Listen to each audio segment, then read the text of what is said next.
Hi y'all, I'm Alyssa. And I'm Noah, and we're The Backpacking Beauty, your guide to budget backpacking. Alright, if you have always wanted to travel, but you thought that you didn't have enough money, this video is for you. We're going to show you how you can travel endlessly on a budget. Without any savings. Alright, let's take a look at the budget, and you're going to be very surprised. Alright, so first up is the most expensive thing in the budget, and that's accommodations. We travel almost exclusively with Airbnb. We're not sponsored, I wish we were though. And that will give you a huge discount if you book up to a month. Sometimes it's almost 50 or 60% off. Also, I recommend traveling with a partner. It doesn't have to be your significant other, it can be a friend or even someone else that's just interested in going to the same area. It'll save you a lot on accommodations. So to give you guys a general idea, we're going to tell you how much we have budgeted for Europe, which is one of the most expensive places to travel. So from there, you can go anywhere if you can afford this, which you can. So our budget is $32 Canadian a night, and that's our absolute maximum, and that equals to $960 per month. Next up is food. So you have two options for food. You can get groceries and you can eat at restaurants.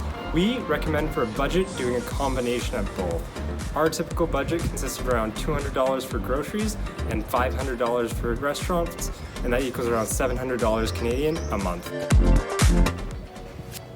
Okay, so next up is activities, sightseeing days.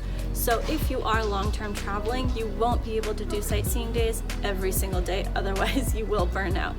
So for this, you'll have a few days during the month, and something to remember is a lot of things to see are free. So buildings, museums, and a lot of places, if you go on specific days, they're free as well. So for this, you can budget $160 Canadian per month. Okay, so next thing we wanted to talk to you about is transportation.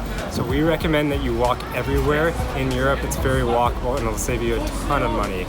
Also, transporting between cities, we spend 2 weeks in each city, and then we take a bus in the middle and at the end of the month.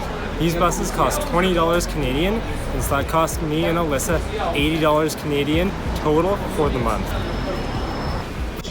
Alright, so the next thing is probably the most important thing, and that's your income. So here, you're going to need to decide if you have enough money saved up to travel endlessly, or if you want to be traveling and working at the same time without any savings. That's what we did, and it's completely doable.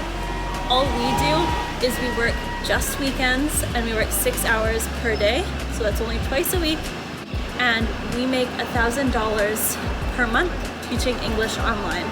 Super simple, anyone can do it. We will put our teaching code down below actually as well. You can use it to get hired, and if you need any help with that as well, you can feel free to message us. Let us know if you want more information on us teaching English as well. We can make a video about that. So basically, we make $1,000 each per month, so that's $2,000 is our budget.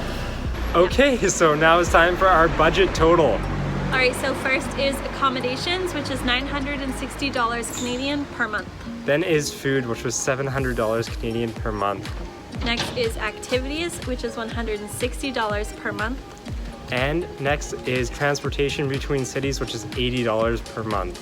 So that brings us to a grand total of $1,900 Canadian per month. And that's for the both of us. So if you split that in half, it's only $950 Canadian per month.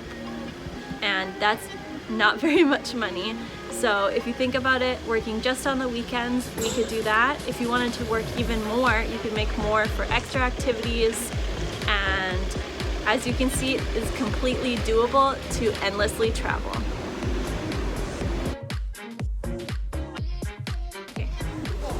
Alright guys, I hope you enjoyed this little budget breakdown with us, and you could see that anyone can endlessly travel, and it's a lot more affordable than you might think. So this budget was for Europe, which is obviously one of the more expensive places, but you can use it for Asia, South America. Both are great places to travel on a budget. Alright, I hope this has inspired you to travel and helped you to plan your next adventure. As always, stay safe and happy travels.